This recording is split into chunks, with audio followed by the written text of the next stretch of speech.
I went to exactly one party in my new wealthy neighborhood. Then my neighbor Brenda sued me. In court, she held her bruised and battered daughter Tiffany. She accused my son of rape. Mid-hearing, Tiffany tugged her collar down. Red marks circled her neck. "He tried to rip my pants off," she sobbed. "He tried to force himself on me. I fought back. So he beat me. He ruined my face." Outside the courthouse, protesters held up signs calling my son a piece of trash, a spoiled rich kid. Online, a photoshopped memorial of me went viral. The caption read, "The unfit mother should die with her son." My company's stock plummeted, but I just sat there, stone-faced. I asked for my son Cooper to be brought in. The courtroom doors opened. Cooper walked in. Everyone froze.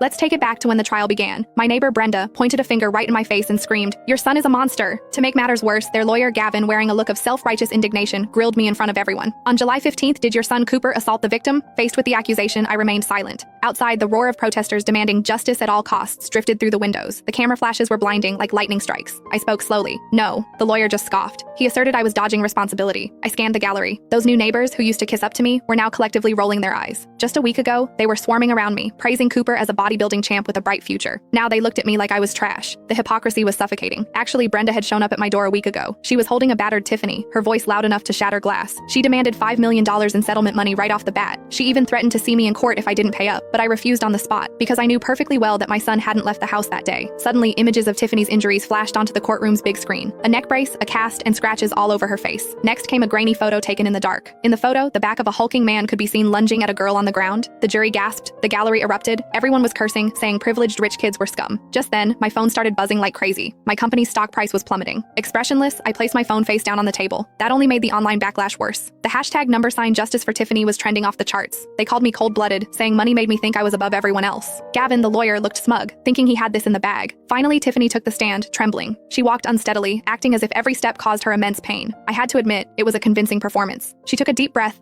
eyes welling up with tears. I'll never forget those eyes. She choked out her accusation. They were filled with an animalistic rage. The tension in the room hit its peak. Just as the whole room was ready to condemn me, the courtroom doors slowly pushed open. Cooper walked in. But the moment they saw Cooper clearly, everyone froze. "He looked at me like I was prey." Her words sent the room into a frenzy again. Meanwhile, my company's stock took another 5% hit. Yet, I didn't flinch. Seeing my attitude, Tiffany completely lost it. She shot up from her seat, pointing at me hysterically. "You only care about money. Your son ruined my dream of becoming a supermodel." Then, she started describing that nightmare in detail. She claimed Cooper charged out of the shadows like a beast, reeking of alcohol and displaying superhuman strength. She said he not only choked her but also attacked her wildly, biting like a wild animal. The jury was fuming, looking ready to convict right then and there. That's when I spoke up, my voice cold. "Hold on." Instantly, the courtroom went dead silent. I walked slowly toward her, my gaze sharp as a knife. "You say he bit you like an animal? But humans use their fists when they're angry. Only animals act on that kind of instinct." Hearing this, the opposing lawyer jumped to his feet, accusing me of victim shaming. I just let out a cold laugh and dropped a bombshell. "It's obvious you've never actually seen my son. Otherwise, you would have come up with a better lie." Tiffany's face turned bright red, and she suddenly changed her tune.